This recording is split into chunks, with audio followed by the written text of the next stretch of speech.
Hello' everyone, কি খবৰ? আশা কৰিছোঁ আপোনালোক সকলো ভালে আছে। মনতে কথা কেইটামান খুদুৱাই আছিল, তাকে ভাবিলোঁ আপোনালোকৰ লগতে শ্বেয়াৰ কৰোঁ। মনটো কিজানি অকণমান সান্তনা পায়েই। তেনেকুৱা কথা একো নাই বাৰু। কথাটো হ'ল এনেকুৱা ধৰণৰ, 3 ফেব্ৰুৱাৰী আহি আছে আৰু 3 ফেব্ৰুৱাৰীত কি আছে সেয়া হয়তো আপোনালোক সকলোৱে জানেই। আৰু যিসকলে নাজানে সেইসকলক কৈ দিওঁ, 3 ফেব্ৰুৱাৰীত আছে সৰস্বতী পূজা। এতিয়া মেইন কথাটো হ'ল, যেতিয়া আমি সৰু হৈ আছিলোঁ, যেতিয়া পঢ়ি আছিলোঁ, মোৰ বয়স বৰ বেছিও হোৱা নাই দেই, হ'লেও কৈছোঁ আৰু যেতিয়া আমি সৰু হৈ আছিলোঁ তেতিয়া সৰস্বতী পূজা বুলি কোৱাৰ লগে লগে স্কুলত মানে 10 দিনমানৰ আগতে 10 দিন বা 5 দিনমানৰ আগতেই মানে পূৰা হেৰিখন চাফা কৰিব দিয়ে, গোটেই স্কুলৰ বাউণ্ডেৰীটো চাফা কৰিব দিয়ে। আমি গছপাত বন যি পাওঁ চব নি পেলাই মানে জুইত দি দিওঁ আৰু জ্বলিবৰ কাৰণে। তাৰপিছতে আমি নিজৰ ক্লাছৰুমটোহে চাফা কৰোঁ চবেই মানে এটা শ্ৰেণী নিজৰ ক্লাছৰুম চাফা কৰোঁ। তাতে ধুনীয়াকৈ পানী চানী কঢ়িয়াই নিজেই ৰুমবিলাক চাফ কৰোঁ। লগতে সৰস্বতী পূজাৰ দিনা যিদিনাখনি মেইন পূজা সেইদিনাখনিৰ কেপ্টেইন থাকে ন, ক্লাছ কেপ্টেইনে ধূপ ধূনা জ্বলায় তেনেকৈ। আৰু সৰস্বতী পূজাৰ আগদিনাখনি যাৰ ঘৰত ফুল আছে সেইসকলে মালা বনাই লৈ যায় আৰু আমি সকলোৱে গৈ পেলাই স্কুলত প্ৰসাদ খাওঁ। তাৰপিছতে লুচি ভাজি খাই ঘৰলৈ গুচি আহোঁ আৰু সৰস্বতী পূজা সিমানতে শেষ। কিন্তু যেতিয়া অকণমান ডাঙৰ হৈ আহিলোঁ তেতিয়া অলপ ডিফাৰেঞ্চ আহি গৈ আছে। আৰু পিন্ধাৰ ক্ষেত্ৰত কৈছোঁ, মাহঁতৰ থাকে চিম্পুল বগা চাদৰ এখন ডাঙৰ কোচ কৰি মায়ে পিন্ধাই দিয়ে, তেনেকৈ স্কুললৈ যাওঁ আৰু প্ৰসাদ চসাদ খাওঁ। সিমানখিনিতে মানে স্কুলৰ জীৱনটো শেষ। তাৰপিছত যেতিয়াই কলেজত মই মিছা নকওঁ বাৰু, কলেজ যিহেতু মোৰ বহুত দূৰত আছিল সেইকাৰণে সৰস্বতী পূজা খাই পোৱা নাই। কিন্তু দেখিছোঁ মানে অকণমান ষ্টেণ্ডাৰ্ড হয়, কলেজৰ লেভেলটো বাৰু ঠিক আছে। কিন্তু বৰ্তমান সময়ত সৰস্বতী পূজা বুলি ক'লে এনেকুৱা লাগে যেন কিবা ফেশ্বন শ্ব'হে পাতিছে নেকি। সৰুৰ পৰা ডাঙৰলৈকে গোটেইখিনি কথা কৈছোঁ।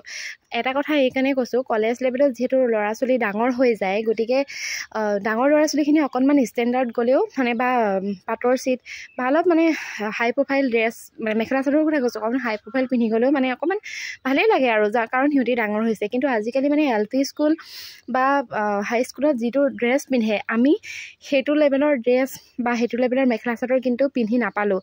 হয়, সময়ৰ পৰিৱৰ্তন হৈছে, কিন্তু বহুত বেছি পৰিৱৰ্তন হ'ল নিচিনা লাগে। আজিকালি স্কুলত ধনী মানুহখিনিৰ কথা নকওঁ। ধনী মানুহখিনি কি হয়, পটককৈ মেখেলা চাদৰ এযোৰ মাক দেউতাকে কিনি আনি দিবলৈ বা কুণ্ঠাবোধ নকৰে বা ঘৰতে থাকেই।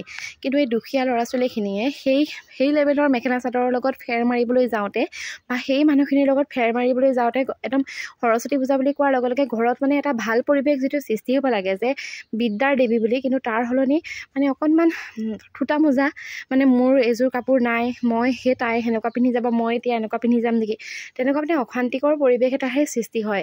মই ভাবোঁ এইটো সম্পূৰ্ণ ভুল। কাৰণ স্কুলত থাকোঁতে আমি যিটো শিকিছিলোঁ, সৰস্বতী দেৱী হৈছে বিদ্যাৰ দেৱী, গতিকে পূজা কৰিব লাগে যাতে ভালকৈ আমি পঢ়া শুনা কৰিব পাৰোঁ তাৰ কাৰণে।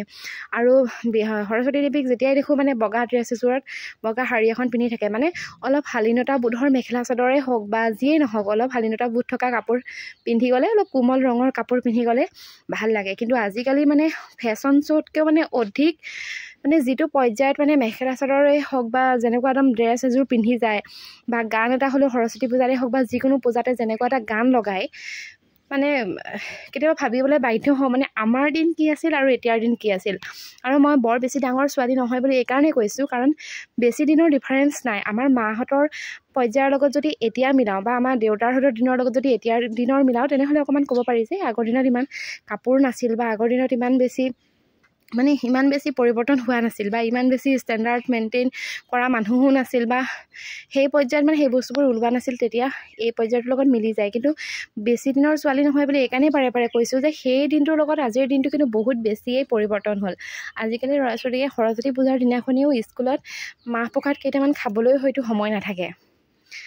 ক'লৈ গৈছে মানে সময়বোৰতো একেই আছে, 24 ঘণ্টাৰ ঘড়ীটোততো সময় একেখিনিয়ে আছে। সৰস্বতী পূজা তেতিয়া দিনতো যিমান পাইছিলোঁ আমি এতিয়াও সিমানখিনিয়ে পাইছোঁ। কিন্তু বেছিকৈ মানে সৰস্বতী পূজাৰ দিনা মানে প্ৰাৰ্থনা কৰাতকৈ বা বিদ্যাৰ দেৱীক আৰাধনা কৰাতকৈ ফেশ্বনৰ ওপৰত বেছি গুৰুত্ব দিছে যেন লাগে। আৰু মই মেখেলা চাদৰৰ কথা এইটো এইকাৰণে বাৰে কৈ আছোঁ, কাৰণ ধনী মানুহখিনিয়ে পটককৈ এযোৰ কিনি আনিব পাৰে, একো কথা নাই। কিন্তু স্কুলসমূহতো মই ভাবোঁ অলপ কাপোৰৰ ক্ষেত্ৰতো যে তোমালোকে সৰস্বতী পূজাৰ দিনা এনেকুৱা কাপোৰ পিন্ধি নাহিবা বুলি অকণমান যদি লেকাম বুলিয়ে কৈছোঁ, অকণমান যদি থাকে তেতিয়া মোৰ বোধেৰে ভাল হ'ব। কাৰণ ল'ৰা ছোৱালীখিনি স্কুললৈ যোৱাৰ যিটো ড্ৰেছ বা স্কুলত অকণমান মানে বিয়াখন খাবলৈ যাওঁতে যিটো কাপোৰ পিন্ধি যায় সেই কাপোৰযোৰ অন্তত স্কুলখনলৈ পিন্ধি যাব যে নালাগে সেই কথা যদি বুজাই দিয়া যায় মই ভাবোঁ অকণমান ভাল হ'ব আৰু সেইখিনিয়ে ক'লোঁ আপোনালোক যদিহে মোৰ কথাত একমত হয় তেনেহ'লে ভিডিঅ'টো শ্বেয়াৰ কৰিব আৰু কি ভাবে মানে সুন্দৰ কমেণ্ট এটাৰ সৈতে জনাবচোন মই কোৱা কথাখিনি ভুল হৈছে বুলি ভাবে নে শুদ্ধ হৈছে বুলি ভাবে ধন্যবাদ